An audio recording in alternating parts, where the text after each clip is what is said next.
Today we have the top 3 best decks in the world right now in Clash Royale. These gotta be the top decks for a reason, right? Today we're gonna go through exactly why they work well and how to play them so you guys can dominate on ladder or in classic challenges with these decks. Deck number 1 is gonna be this Mortar Spam with the Miner, Fireball, and Fire Spirit. I love this deck. This deck just feels fun to play, which is super refreshing, and if you haven't tried a Mortar deck, I really encourage you to try this deck out. And be sure to stick around until the end of the video because we will be going over the number 1 deck in the entire world right now. It's nuts, it's powerful, and you guys are not going to be ready for it. So let's go in with the 1-unit skeleton split. I love playing aggressive with this deck, right? You either have good options defensively, you have good options on attack, or Archer Queen comes down and she's not going to see the Miner. Oh, she does. Let's go, Archer Queen. That is massive. What we can also do here is hopefully go with the Fire Spirit, and then we're also going to Miner. I want to spend a lot of Elixir here because they arguably might need to spend a lot of Elixir themselves. We see some bats, and what we're going to do is we're going to use the Archer Queen ability. We're also going to Fireball the Bandit because the Archer Queen will get a little bit extra damage because of that Fireball. That's fantastic for us. We'll also log this, thinking, okay, maybe they were going to play something else, but I guess that's not going to be the case. Look at that, dude. More than half the tower's fallen. We haven't even used our win condition yet. The spam, the pressure, the cycle, right? It's fantastic. You can apply so much pressure so quickly. What we're going to do here is we're going to go with the Valkyrie. He, of course, might go with the bats, but either way, we're kind of chilling. Both towers are going to be able to take down this Mega Knight. So 7 Elixir Mega Knight going down to the 4 Elixir Valkyrie. That is a positive Elixir trade you absolutely love to see. Now, we see the Musketeer as well.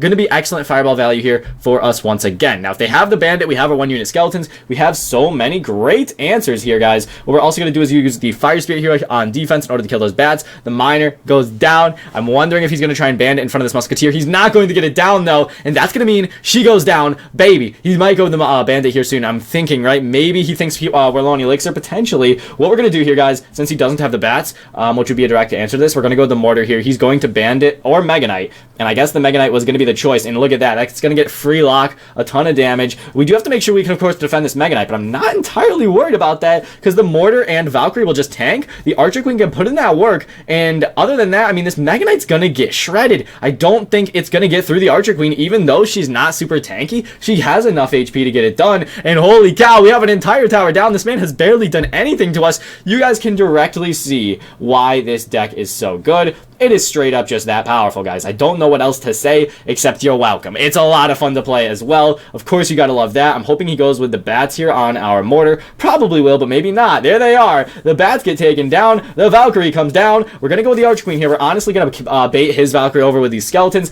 Archer Queen's gonna be fantastic. The Mortar's getting an insane amount of damage on. We're gonna go with the Valkyrie here. We're gonna support the Valkyrie here with the Mortar. We got the Archer Queen also moving up. He's probably going to Mega Knight or Archer Queen or just give up because this dude knows. Holy cow, he is getting outplayed, destroyed in every single way. Dude, he's got no chance, and that is the brilliant thing with this deck. You really do have so many options, and it really is that strong. The Archer Queen, of course, very powerful. If you don't have her, then you can use the Musketeer in this deck instead. The Archer Queen, of course, makes this way more strong, but the Musketeer can definitely work. So definitely something to consider. Game number 1, it's a banger match. Deck number 2 in the world right now for April is going to be the Inferno Tower, Goblin Drill, and Skeleton King deck. This deck is nuts because obviously you have so many good drill players playing this deck because it's consistent damage, much like the Miner Mortar deck we just played. The Fire Spirit's powerful. The Wall Breakers can, of course, apply a ton of pressure, and the Skeleton Army is awesome with the Skeleton King, of course, because he can get a bunch of skeletons, which is a ton of fun. I am personally not a Goblin Drill player, or, for that matter, a Skeleton King player, but that is what makes this deck so exciting, right? There's so many elements that you can use. You can get the Dark Goblin chip damage like we are.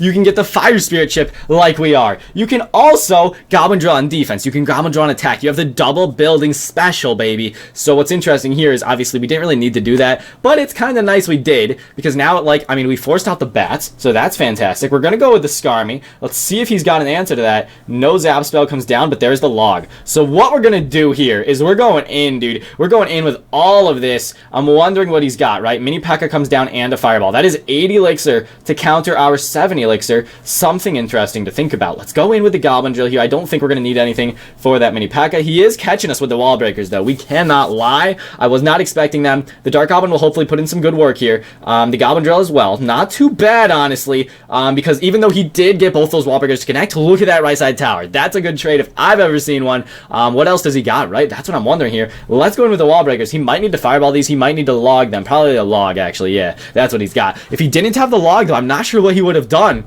Interesting. All right, we got a really good lead. What we're going to do here is we're going to focus on defense. We're going to make sure we got what it takes now because we don't want any more wall breakers connecting. They obviously are pretty devastating when both connect like that. It does a ton of damage. He pretty much did a third of our entire tower's HP. Let's go into the skeleton army, though. Nice. The miner will not get any damage here. Okay, just one hit. Not terrible. Let's go into the goblin drill. Let's go into the fire spirit. I don't think he's got a fantastic answer for this. He might need to... Okay, wow. Cannon comes down. Only level 9. That's gonna hurt. Look at that goblin drill putting in work, by the way. Almost the entire tower falling. That is almost fireball range as well. That is what we like to see. Let's go in with our wall breakers here on defense. Never thought I'd say it, but let's do it. Get out of here, Mini P.E.K.K.A. Wow, he's going in with the wall breakers. He's going in with all sorts of stuff. Let's fireball this left side here just so we can protect it. That right side's going to take some hits, but we're going to kind of need to force him to make a choice here. Which tower is he going to go for, guys? I think this right side, like we said, after this right here, it's going to be pretty much dead because now we can fireball it. So we're going to continue to spam. We're going to continue to hold on, and instead of just letting the tower go, he did decide to use the Mini P.E.K.K.A.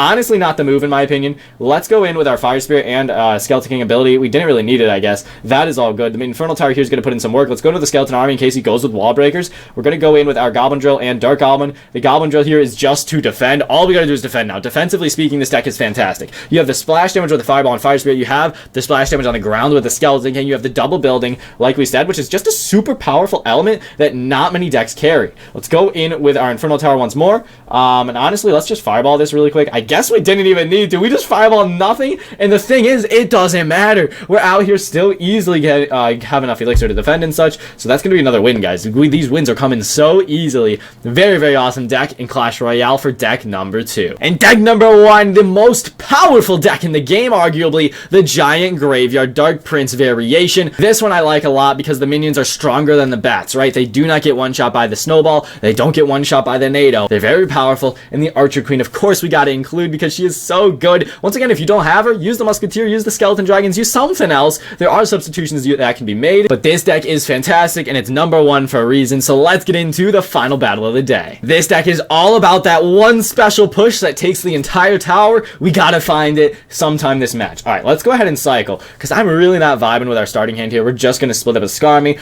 Probably they won't have Mother Witch, so I'm all good with that. We see the Ram Rider, so we're gonna need the minions that, and actually go with the Snowball as well, I believe. Yeah, let's do that. We really don't want this Ram Rider connecting. Fair play on the snowball on their end here, but I think what we might do is go with the Dark Prince and Graveyard. I'm a little hesitant though, right? Because they went with the Ram Rider and Snowball, so what does that mean? I think that means they have the Mega Knight deck. I could be completely wrong here, but let's go in. Nice, we see the Archer Queen. That's a good sign. It's going to be the Mega Knight deck we were thinking of. The Electro Spirit does get off though, unfortunate. Okay, so that is going to be a lot of damage still. Not too shabby. A third of the tower going down. Really solid, honestly. Let's go in for our Skeleton Army. What we're going to do here is go with the Skeleton Army shallow. The Bandit connects, unfortunately. Bit of a misplay there, and the Snowball's back in cycle. So the Archer Queen should get slammed because, holy cow, she's 1 HP. She's only going to get 1 hit, right? Not bad, dude. We have the lead. It could have been worse. It could have been played better, of course. The Bandit shouldn't have gotten that much damage. The Skarmy was placed in a weird spot, and he did get that Snowball back. So it was a little chaotic, but we do get the damage lead out of all that still. So not too bad, honestly.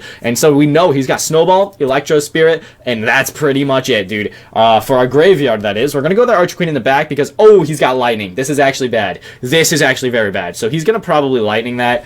Almost guaranteed. I don't know why I didn't put 2 and 2 together there. Let's go ahead and just Snowball. Let's go ahead and just minions, but yeah, that was a misplay. Let's go in with a Giant, guys. If we can get this Giant tanking for these minions, that's going to be a bit problematic for him. The Electro Spirit comes down, the Bandit also comes down, but that's not going to be a fantastic answer, and he's back to the Snowball. I think this might be our time to go into the Skeleton Army. I know he's got that E-Spirit, but surely the E-Spirit won't deal with all of it, guys. Let's go. He's going to need to Mega Knight this. He's got the Royal Ghost down. That's going to be the entire tower falling. So just like that, knowing your opponent's deck, knowing when to apply the pressure based on that, that's fantastic for us, guys. We get a good lead there. Let's go in with that. Let's go in with the Snowball. Let's go into the Dark Prince. We really do well there on defense, killing the Royal Ghost and Electro Spirit and slowing that Ram Rider down. That was fantastic value, guys. Let's go in with our Graveyard here in a second, and then we're going to be able to go with the Giant in the pocket as well, just to soak up this Bandit's dash. Maybe not, though. Let's go in with the Skeleton Army here. He goes with the Mega Knight, guys. He is going to really struggle with this. He's going to need to choose with a Snowball, really. And the entire tower is falling as we speak. That is going to be pretty much 2 towers down,